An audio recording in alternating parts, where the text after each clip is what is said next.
m'appelle Vincent Fugère, je suis professeur en écologie des eaux douces à l'Université du Québec à Trois-Rivières. Je suis aussi titulaire de la chaire en conservation de la faune aquatique.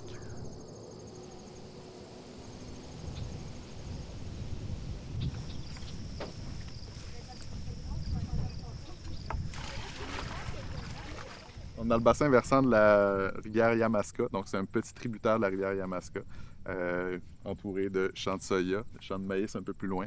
Puis on s'intéresse à la faune aquatique de ces petits cours d'eau qui ont l'air d'être un drain agricole entre deux champs, mais finalement, on vient de prendre une dizaine d'espèces de poissons à peu près dans ce cours d'eau d'environ 10 cm de profondeur.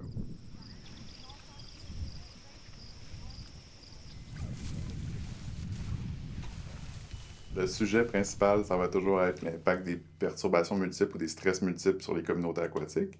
Donc, de regarder les interactions entre facteurs de stress comme l'utilisation du territoire, changement climatique, pollution. Donc, de regarder les effets de synergie antistresseurs, finalement, sur les communautés aquatiques.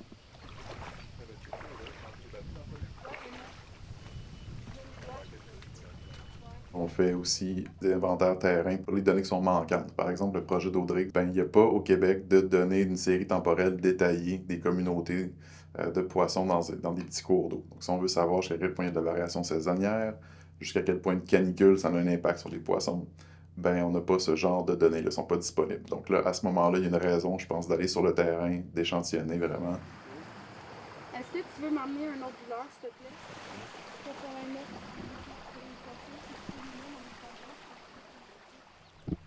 Est-ce qu'on va atteindre des températures tellement élevées en milieu agricole qu'il n'y a pratiquement aucun animal qui est capable de tolérer ça, puis on va éventuellement avoir une perte de diversité ou une perte de fonctionnement, même s'il y a vraiment moins de vie dans le ruisseau.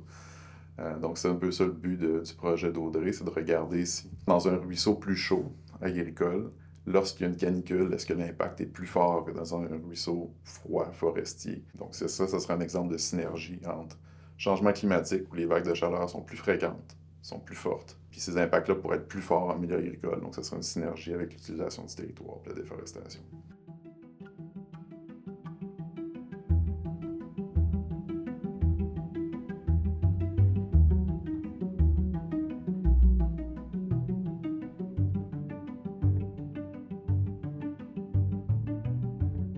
C'est sûr que dans un milieu qui est déjà pré-dégradé par l'agriculture, si on veut, il y a déjà certaines espèces qui vont avoir disparu.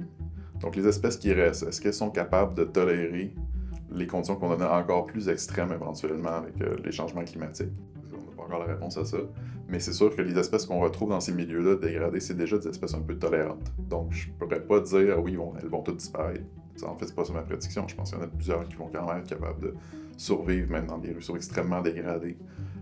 Mais ce qui est intéressant pour moi, c'est de savoir lesquelles, quelles caractéristiques elles ont, ces espèces-là. Puis, en fonction de ces caractéristiques-là, comment est-ce que ça va impacter potentiellement le fonctionnement du réseau trophique de l'écosystème.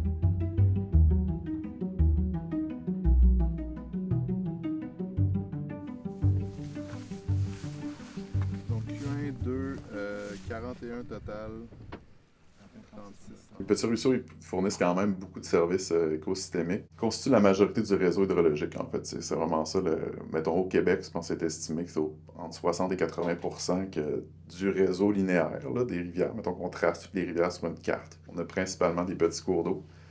Donc, juste de par leur volume total, de par leur superficie totale, c'est quand même une dimension importante du réseau aquatique. Bien sûr aussi, ces petits cours d'eau-là, c'est de l'habitat essentiel pour plein d'espèces qui vont migrer puis vont se reproduire en zone peu profonde. Des espèces de poissons qui vont chercher à déposer leurs œufs dans un endroit où il n'y a pas beaucoup de prédateurs. Donc il y a plein d'espèces qui habitent généralement des gros cours d'eau qui vont aller dans les petits cours d'eau pour la reproduction.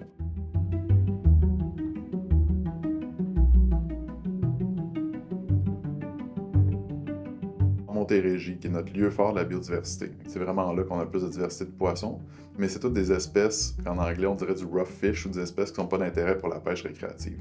Donc il peut y avoir 15-20 espèces de menés, de petits percidés, des choses que le monde ne connaisse pas vraiment, puis c'est pas des espèces qui sont recherchées par les pêcheurs. Donc c'est ça qui fait en partie qu'il y a moins un besoin de connaissances d'un point de vue gestion d'une ressource naturelle, gestion des pêcheries. C'est pour ça que le ministère de la faune, avec les moyens qu'ils ont toujours priorisé des endroits qui avaient davantage d'intérêt pour la pêche récréative, avec les lacs et le fleuve.